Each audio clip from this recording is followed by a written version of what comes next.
Welcome to Filed, a monthly conversation for those at the convergence of data privacy, data security, data regulation, records, and governance. I'm Anthony Woodward, CEO of RecordPoint, and with me today is my co-host Kris Brown, RecordPoint's VP of Product Management. Hey Kris, how are you? I am very good, mate, in the wonderful city of Calgary this week. We're bouncing around a bit at the moment. You know, I've never actually been to Calgary. What's Calgary like? It's actually been really sunny this week, but the locals do tell me that I may have brought that weather with me. It's normally not so nice this time of year, but it's quite clear too. Apparently there's some fires nearby, so flying out this afternoon, there's a good chance that the lovely weather disappears with me. And we have a great guest today, Kris. I think today you're doing the intro. I'm doing the intro today. Fantastic. Look, I can't wait for this. We've had a little bit of a momentary chat before we kicked off. But look, Scott, welcome to the show. Great to have you on Filed. Look, I'd love you just to maybe do a quick introduction and sort of give us a bit of background on yourself. Scott's actually in from SolCyber. So maybe, Scott, I won't steal your thunder too much, but if you want to take a moment to sort of jump in, let us know who you are and where you're from, and maybe even give us a bit of background of sort of what SolCyber does and the problems you solve for customers. Sure, Kris, Anthony, pleasure. Thanks for having me on. Looking forward to this. Quick background on me, engineer by trade and training. Was setting up security systems coming out of university, and quickly got into this realization that you got to do something with the data that these security systems generate.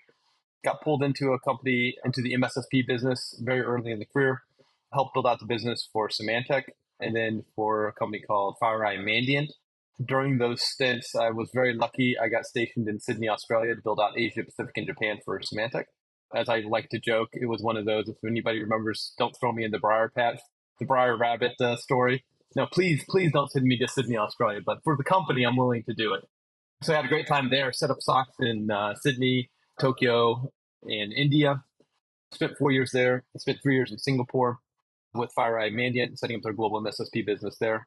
And then started SolCyber. So a lot of time in Asia. Love being over there. A lot of time running global businesses. And SolCyber is basically taking 20 years of MSSP lessons learned, what worked servicing the global 1000, and applying those value-added benefits to sort of a modern take on MSSP. How do you make companies more secure in today's world from both a service and a product standpoint, knowing that there are massive gaps, having done the MSSP business for 20 years, and that motion is still pretty much the same, and happy to talk about that in more detail, but that's my background.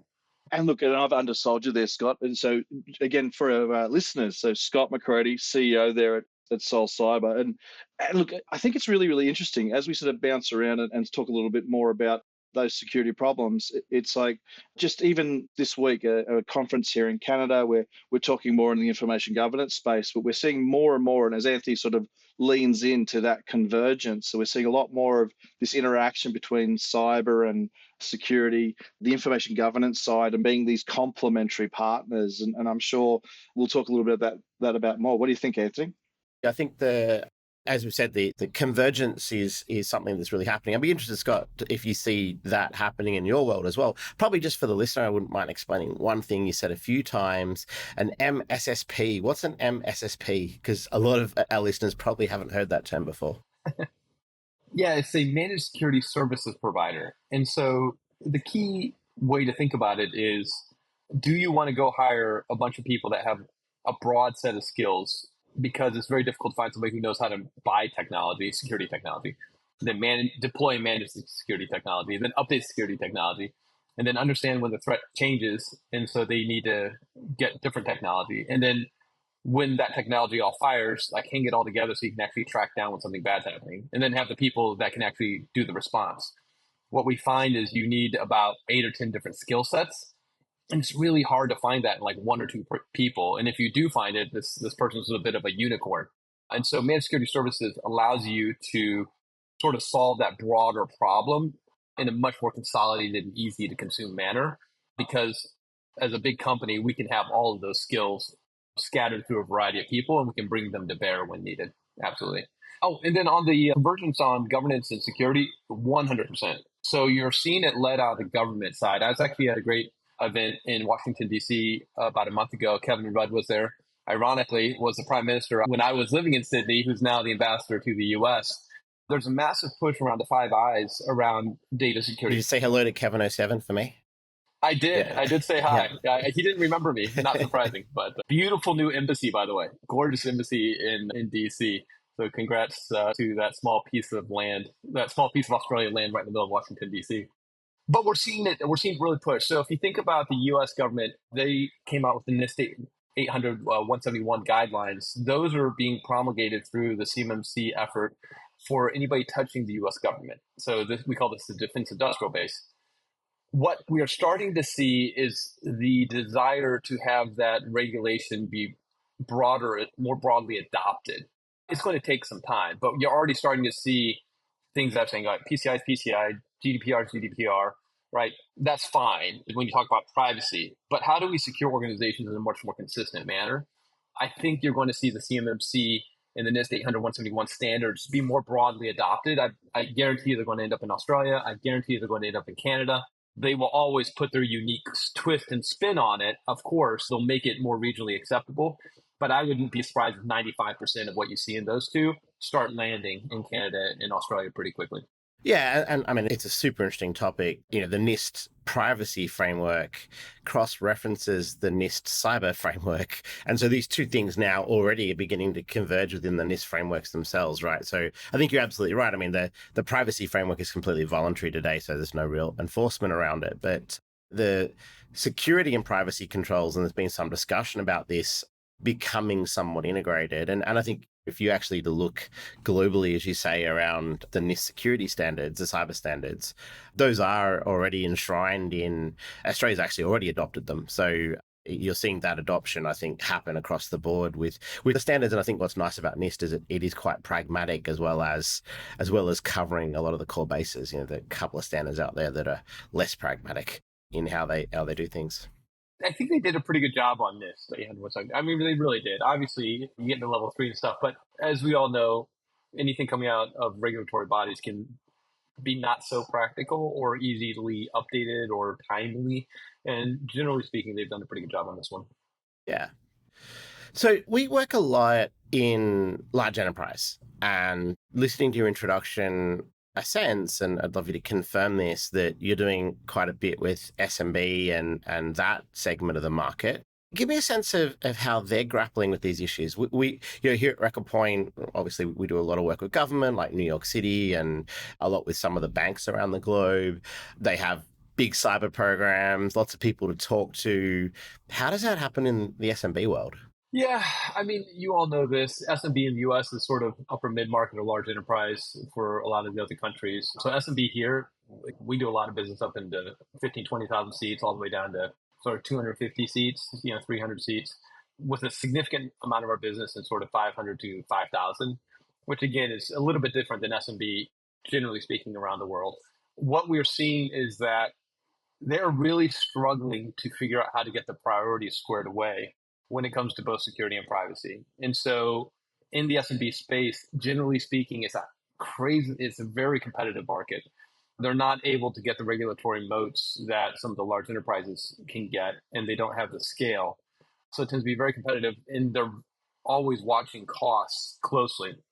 And the other thing is, I would say, is they're struggling around the professionalization of the CISO and privacy components that you see inside of the large organizations, right? So if you go to a large bank or a large tech company, there's a very sophisticated privacy and security apparatus built into those organizations, right? The CISO is a very sophisticated operator, and that's both technically and business and risk, right? You don't see that too well in the mid-market. And so we spend a lot of time in the educational process of explaining to the SMB why an investment in your security practice will actually bleed over to a lot of other components in order to allow them to scale faster, more quickly, and give them some competitive advantage. In the US, you can't get breached if you're mid-market. The odds of going out of business after a breach are incredibly high. And so you really need to take that sort of off the table from a risk standpoint versus doing as minimal amount as possible and then sort of crossing your fingers. So Scott, I guess there's a dichotomy here for me. There's this situation where, as you say, there's this lack of sophistication. Almost, it's a skill set. and back to your position around the MSSP, is that you're looking for all of these skills, and the better operators will naturally make their way into the larger organizations. I'm sure there's plenty of exceptions where there's other reasons why they work or how they work or what they're interested in doing, but how do you then manage that, or what's the conversation that's had to start to convince them to remove?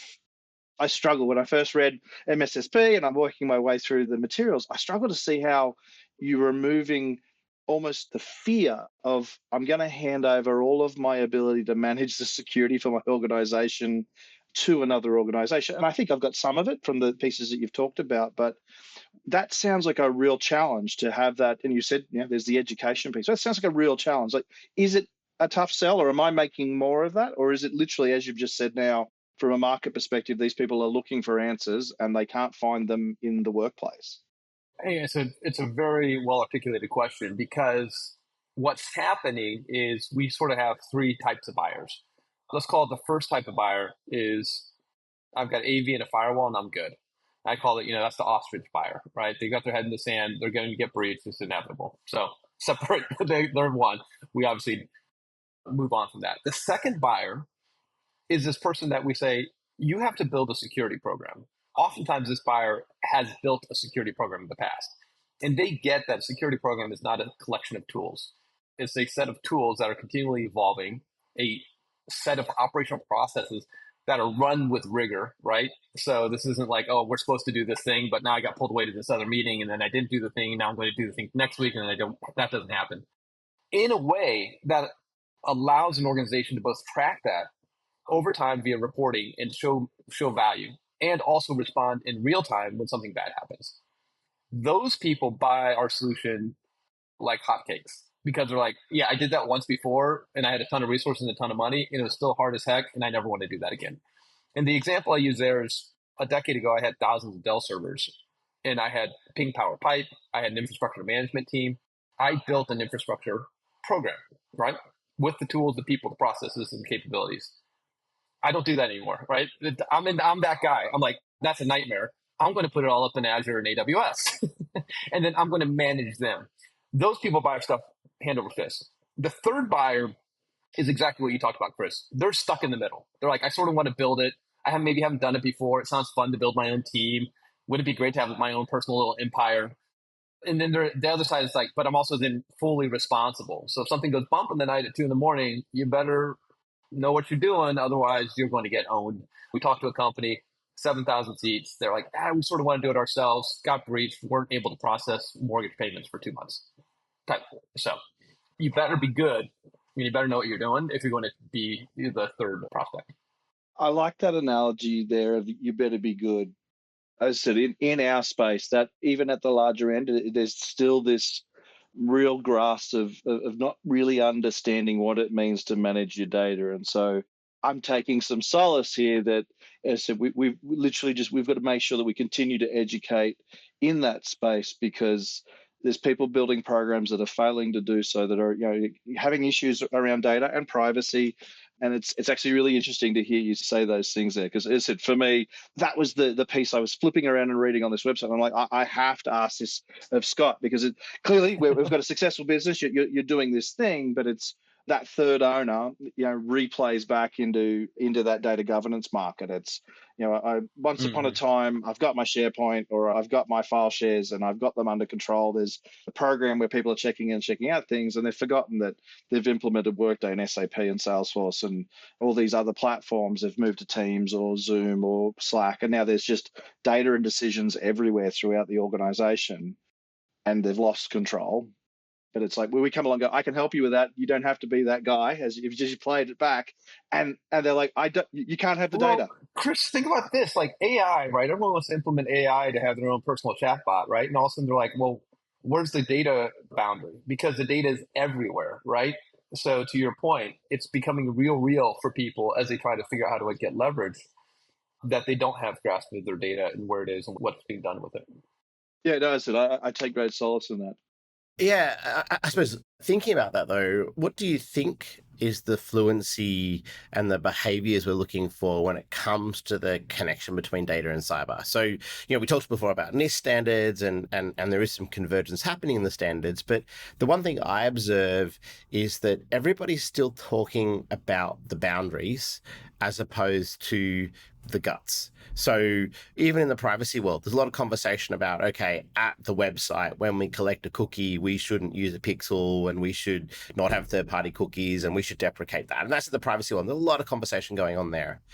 In the cybersecurity world, people are still talking about MITRE and they're still talking about some of the standards that are still perimeter based, rather than actually what we really need to do is observe what's happening inside our operating controls and look at what's happening at the data layer, what's happening at the application layer. It's really, if I was to use networking technology, it's really layer 4 up, right?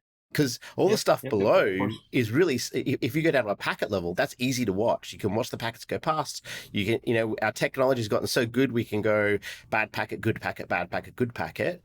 But when you come up to the observations at layer 4 and above, it gets a lot harder. And people don't seem to be looking there yet. Yeah, I completely agree. We talk about this quite a bit with some of our customers, and we talk quite a bit about it with some of our partners. Where we sort of view this is we've left the perimeter sort of behind, and we went to identity. We'll talk about privacy here in a second. So when we built SolCyber, we said we're going to build all of our detections around identity going out versus perimeter coming in. So the reason for that is starting to go to where you are, which is how do we get better grasp of where the problem really sits? And the problem, generally speaking, is with the human, then the tech, then the perimeter, right? So our view is that that's a much higher fidelity at scale that we can do. When you get to data privacy, to your point, right? Layer 4 and above, 4, 5, 6, 7, is harder to track at a MSSP level. So we talk to customers a lot about data privacy when it comes to like encryption, segmentation, roles and responsibility, all these other things. And then we also talk about the fact that, listen, if you have 3 security people, why don't you focus them on fraud and privacy instead of on managing this widget and then theoretically be able to tell if somebody's hacking in, because the odds are very high that they're not very good at that, where it's very hard for us to drive data privacy at scale into an organization because you need a level of understanding of the underlying institution that is perfectly designed for an employee to go and help drive that conversation. So what we've been trying to do is free up resources to go attack this more local, more intimate relationship that you have with the company via employee versus this broader, do you really want people running SecOps? The answer is no. Move them left, shift them left into DevSecOps, shift them left into privacy, shift security into the operational, into the application layers, instead of into this broader category of like, we're just going to store. Like, I'll give you an example. Encryption, what do you hear all the time? Why I encrypt at my storage layer, right? Encryption is a very small piece of data privacy, but I hear this all the time. Encryption at storage, we all know doesn't matter. It's not worth crap. But people still will say this. And so we tell them, why don't you go take the time to figure out where you want to do something like a data privacy framework, then apply that framework in a set of processes and tooling that allow you to get to something that's actually usable. And so that's our view and how we sort of try to see those two things interacting. No, looking really well summarized. I think this conversation is a conversation we're going to have a lot between privacy and cyber and data around what are the machinations and where should people focus and all the other elements. So that makes perfect sense. I mean, and it really comes as a part of the notion of shifting left, right? Certainly, again, in the data and privacy community and the cyber community, the whole notion of moving up the development stack, moving further into the design of the business itself and the products that you produce and building in security and cyber controls and privacy controls into the product. Do you all get that far in terms of when you talk about MSSP? How integrated does that become into the business offering in your view?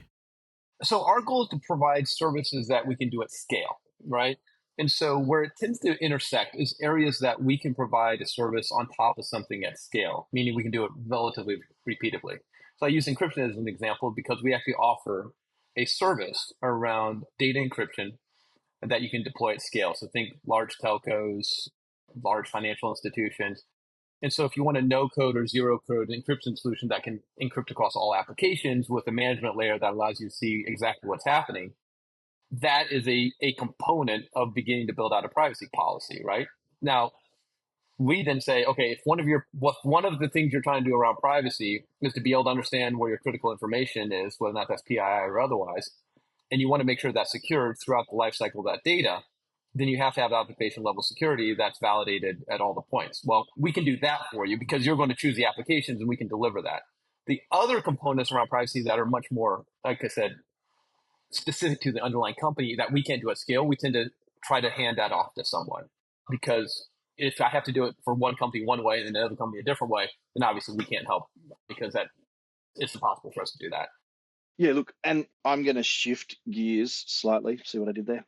You've all been talking about shifting left there for a bit. But look, I noticed also that, again, just sort of doing a little bit of research there, Scott, that you're doing a lot of stuff helping those government contractors around CMMC or Cybersecurity Maturity Model Certification.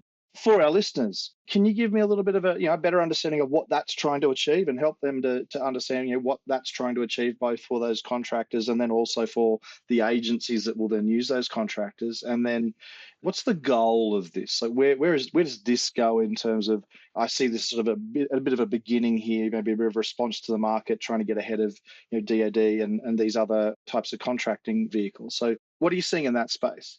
Yeah, love the question. Because I think it's really relevant as, again, we talk about the expansion of this into places like Australia and Canada. So the very short version of this is the US government has a set of rules around anybody who operates with it and how they treat the classified, unsensitive information that they use.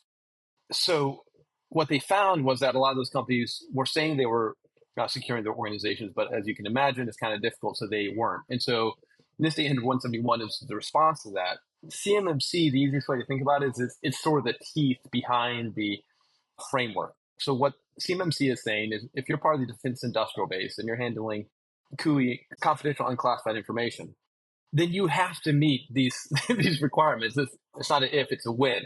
And so CMMC is the teeth behind the NIST 800-171 standard, essentially. The reason why it matters is the U.S. government is going to mandate this. They're through their final, what we believe their final set of requests for comments, and will be implementing relatively soon.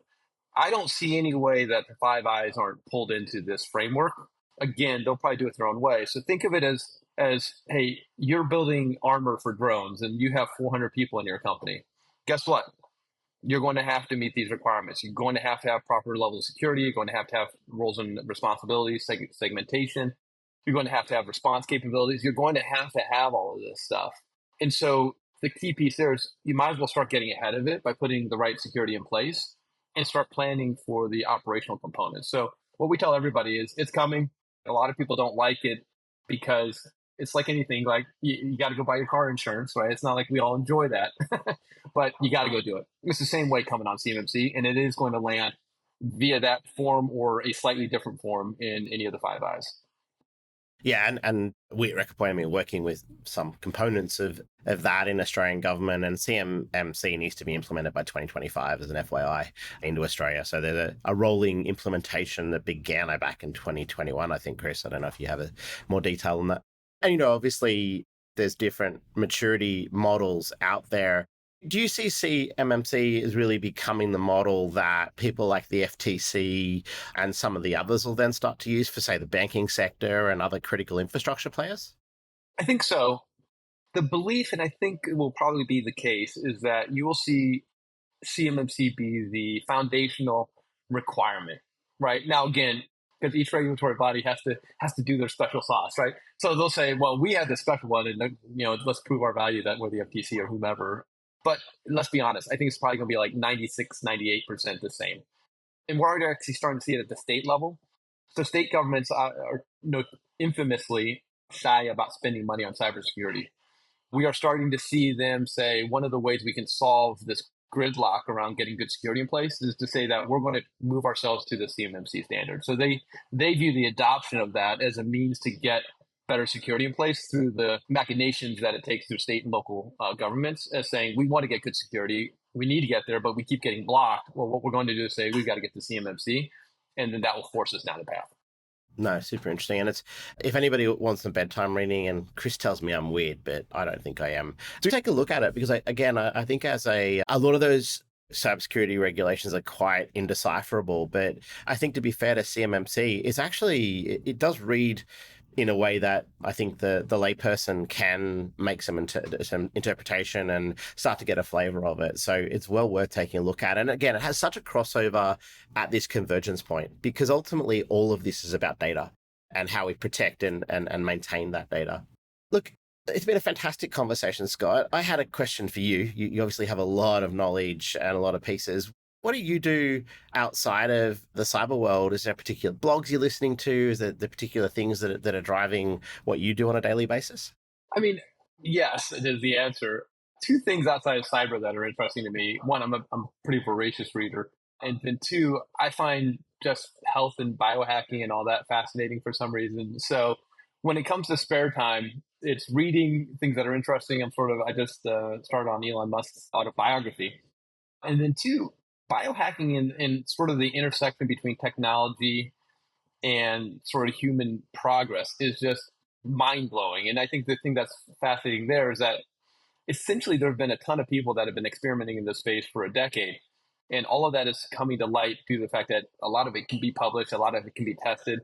And so what you're seeing around longevity and health and how do you live not necessarily maybe longer, but how do you live better for a longer period of time is just one of those things that I personally find interesting. I tell everybody I've been fasting every Monday for over a decade. I just found it feel better, and all of a sudden fasting sort of trendy right now. Maybe it's not trendy in 5 years, but it is right now. So all those little things about how do you feel good, how do you keep everything working is very fascinating to me. So given you've gone and talked a little bit about the future there, and we only touched on it very, very quickly, and I'm probably remiss of us not to ask the question, but so we've got all of this stuff with generative AI coming in. From my perspective on the data side, we're now going to generate more data faster than we ever have before. That's going to lead to that ability to have, we've sort of spoken about, pushing data around and worrying about where those boundaries are and where that private information is going. And as I said, AI is going to consume that. Pull the crystal ball out for me, Scott. What's your big take? What's the thing that's, it might be a few years out yet, but what's the big take that you have in, especially in your space? What's going to happen? What's going to be the major shift? What do you wish would happen? What's the key thing that, would be interesting to the listeners around what do you see from your seat? Listen, I could scare the bejeebers off the listeners, which I'll try not to do, but maybe I should do a little bit. The thing that you have to realize is every turn of the crank on technology when it comes to cybersecurity allows for the adversary to be dumber and better, right? People don't get this concept. The original hackers were very, very, very, very smart people that could target a very few number of entities and organizations. That's why when hacking started, they were like, hey, let's see if I can get into the FBI, right? It was things like that. We all watched the movies back in the 2000s or whatever. As each of these technologies gets better, it allows for a larger number of people to get into the space, to be much less sophisticated around how the technology works, and to be much better. So at the end of the day, breaches are going to happen faster and more quickly. We're already seeing it. There's a concept called breakout time. CrowdStrike talks about it all the time. How fast, once somebody gets onto your machine, can they get horizontal across the network in order to do really bad things? That breakout time is going to come from an average of, I don't know, about 7 minutes right now. That's going to come down into probably minutes or seconds. So the time that you have to react is going to be much shorter. Again, if you're not on your A game, the chance of getting breached is going to be higher. So long story short, it's a war out there. And all of you, everybody who's listening, that's like, it's not going to happen to me. I hate to be the bearer of bad news. It's going to happen to you because it's just going to be easier. That's all there is to it. So then obviously, what do we do about it?